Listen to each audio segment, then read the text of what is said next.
Alright guys, Wife Avo here. So today is fish closet day.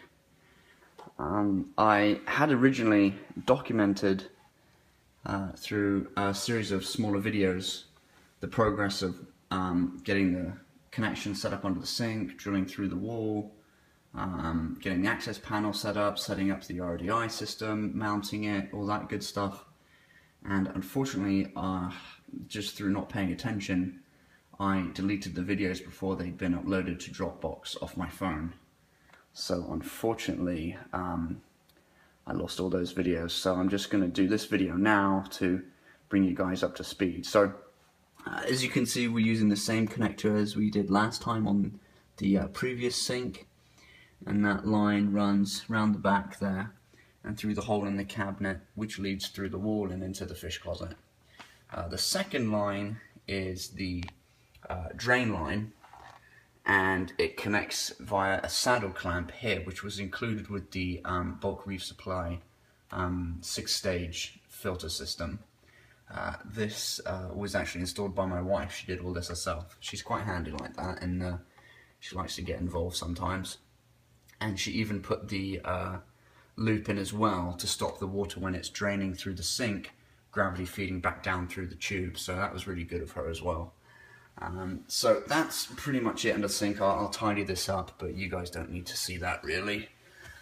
So these two lines basically lead under the cabinet and into the closet here, where they come through this access panel.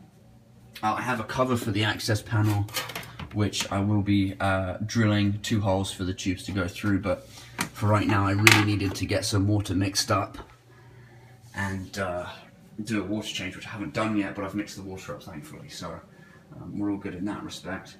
I've got the 2 bins here. One's obviously going to be for fresh water, the other one is going to be for salt water. Both of the bins have a heater in them, and both of the bins have a pump in them as well. This one has a Mag 10 in it, and this one has a the old Sicce, my old return pump that I used on the 65-gallon tank. I think that was a 2.0 or a 2.5. Here's the RDI system itself all set up. I swapped out all the media in it as well, because it had been between 6 to 9 months since I'd replaced the sediment filter and the carbon block, and then the DI resin was just, it had already expired, so it needed to be done. I was still getting 0 TDS, but I figured, you know, 9 months, it's still quite a long time, so I thought I'd swap them out anyway. Got the power outlet here.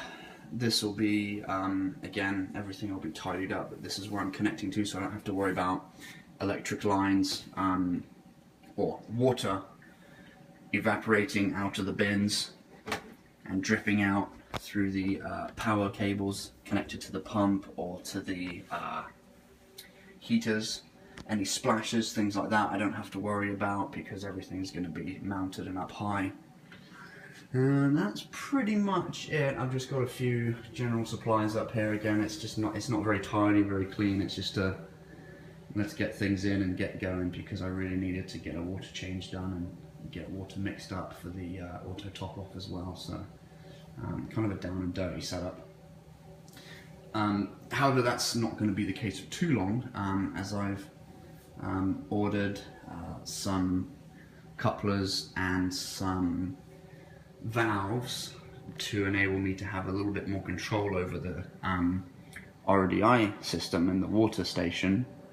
So when I get those in, once I've figured out permanently how I want everything to be wired and connected up, then I'm going to use a bunch of zip ties and the zip tie stickies, like what we've seen here and what I used under the sink, to make everything nice and tidy and clean that all up. So those supplies will be coming today, hopefully. So I'll once I've got that set up, I will show you guys the final product of the saltwater mixing station and fish closet.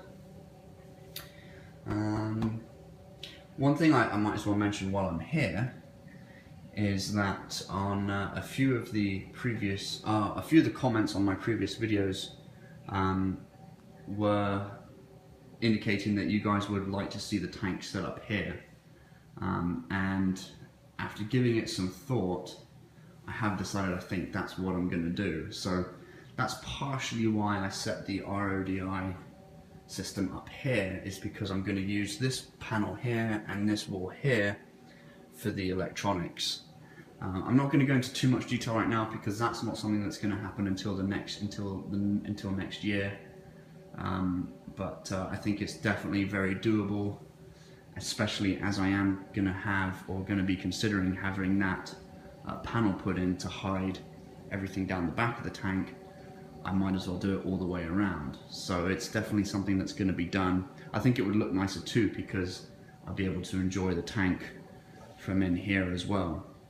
One of the reasons why we didn't set the tank up against this wall initially is because we have a bunch of furniture still to come, and it's quite large furniture.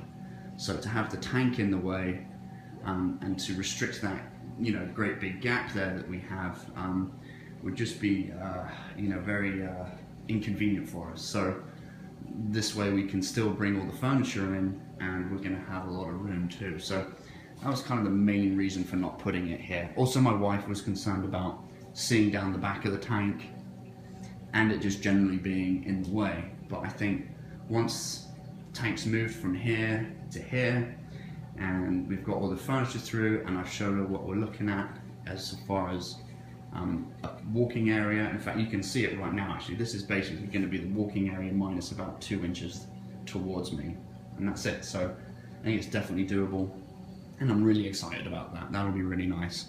And I think I have figured out a sneaky way of moving the tank with the majority of the water in it. I'm only going to do it if it's 100% safe, but I think I've figured something out, so we'll see about that later on. Anyway, fish closet wise, yeah, I have the stuff coming from RODI today, and I'll get that all set up and I'll come back and show you guys what I have when it's all done. Alright, thanks, bye.